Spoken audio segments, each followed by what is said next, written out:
Welcome back, everybody. Many in the land of 10,000 lakes dream of living on or near the lake. There's so many to choose from. I know, and I just bought one as well. But how do you make that certainly a reality for you and your family? Okay, Julie and Daniel Desrochers from Desrochers Realty Group and eXp Realty are here to share what you need to think about before you take the plunge into the lake or next to the lake. Do you see what we did there? Nice to see you guys.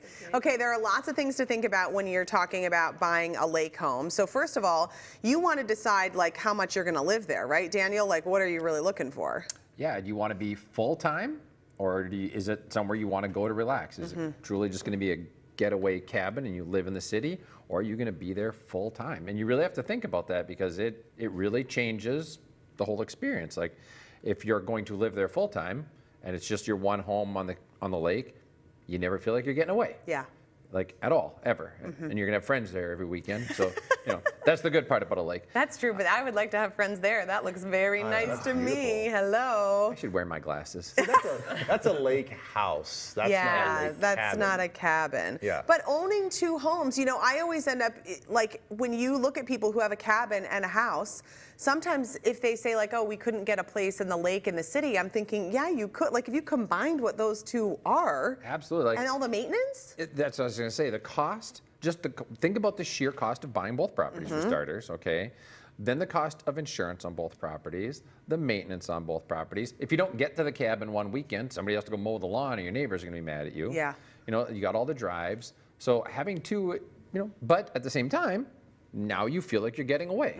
So you really have to analyze that for starters. Like, can you work from your cabin? Like, depending on some of your jobs nowadays, can you literally just be out of town all the time and work from home? And I would say for us, the proximity was such a big thing. How far is yours? We are 50 minutes door to door. Oh, geez, that's the way to do it. Yeah, that's awesome. Yeah, if you can keep it under an hour and a half, it's awesome. When you start getting up to like Walker and stuff, and depending on when you're going, like that's a 4-hour, 5-hour drive. Yeah, it gets tough. You know, I love Cross Lake so much. My best friend's family has a cabin there, so we go there every summer. We've been for years and years, but it is, I mean, traffic sometimes it's 5 hours, and it's a long haul, and it gets to be like, oh gosh, could you do this for 2 nights? You want to think about the type of lake that you want to be on too, because it's not just about the view looking outside. Julie, what do you want people to consider? No, a lot of people just, oh, I want to be on a lake, but then we kind of really break it down, like, well, what type of lake do you want to be on? Do you want to be on a small lake that maybe there's not a lot of activity on? Do you want to be on a big lake where you have a lot of places to boat to? Maybe you have some restaurants, bars that you can boat to, or a chain of lakes where you can literally get on your boat for the day and not come back for 5 hours because you're boating around everywhere. Julie won't even rent a cabin on a lake if she can't boat to a restaurant. Yeah. That's Julie. her requirement. I like it. You got it. You got to have your boxes in check. I know. I think that's good too. The other thing to think about though is the shoreline, and this I think is really important, particularly if you have little kids. I mean, this would be the thing that would hold me back of just wanting to live full time is the fear always of the water. But you know, you want to think about how you want to use that shoreline. Yeah. Do you like the picture here? They have a beach. You know, do you want a beach the kids can swim on in? You can walk into the water. Do you want a deep shoreline so you can jump off the dock and a lot of shorelines, sometimes it's the time of the year too, like people are looking at lakes right now, houses right now, and you're not seeing all the weeds that you could potentially have come summer. So you really have to look into that. How private is it? Like how much skinny dipping are you doing? Really thoughtful about this. Just let it fly.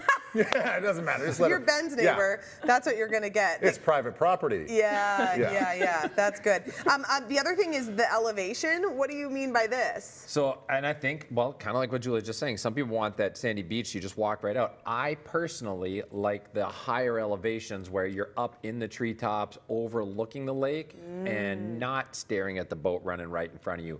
I'd rather have legitimately 50 stairs. This is me. I'd rather have 50 stairs and big boulders in my shoreline and the dock going out so people can jump off the dock than a bunch of sand everywhere, because like that sand's going to come back into the house too. And I just like that view up top. I don't know, like that big treetop stuff. But most people want the sandy beach. You guys talked about the shoreline, and the other thing about the weeds that you mentioned, also the water clarity. Sometimes the water clarity in early spring is like, oh, this is a super deep lake and it's really clear and I can see that. But then as the summer goes along and activity and it's turning up everything, sometimes it can be deceiving. And there's sites you can go to check that, but advise everybody that's looking at a lake home, go talk to the neighbors. Don't talk to the seller. Don't talk to the seller's realtor. Go talk to the neighbors. Try to go online and find pictures of that same home or that area in August. What does the lake look like? It makes a big difference. Okay, that's good to think about. The other things are boat traffic to think about, you know, the direction that the property is facing. Let's get to the actual house itself, Julie. When you are, you know, if you want to remodel or add on, because you guys have done some work on yours. Yes, we have, yep. So how do you want people to go in and like look to decide if this is something that has amazing potential or if this is like a total money pit? You just want to see like if you're going to do an add-on, does it flow to, is there a place you could add something onto the house that's going to flow into it?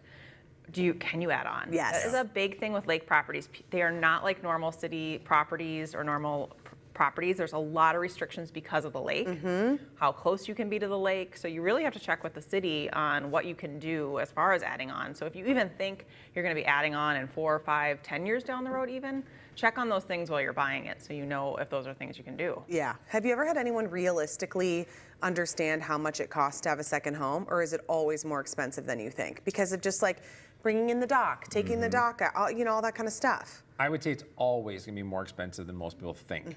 But a lot of times people have a friend that has a cabin too that's going to give you, you know, here's what it really costs us every year. But it depends so much on your personality. Do you want to go out every year or every weekend and mow the lawn? Because that's the other thing. Like, you're going there, you're going to spend a day every weekend getting it ready if you're only going for 2 days. One last thing on the view. Yeah. Like, just like the restaurants for her, if she can't watch the sunset, she doesn't want it.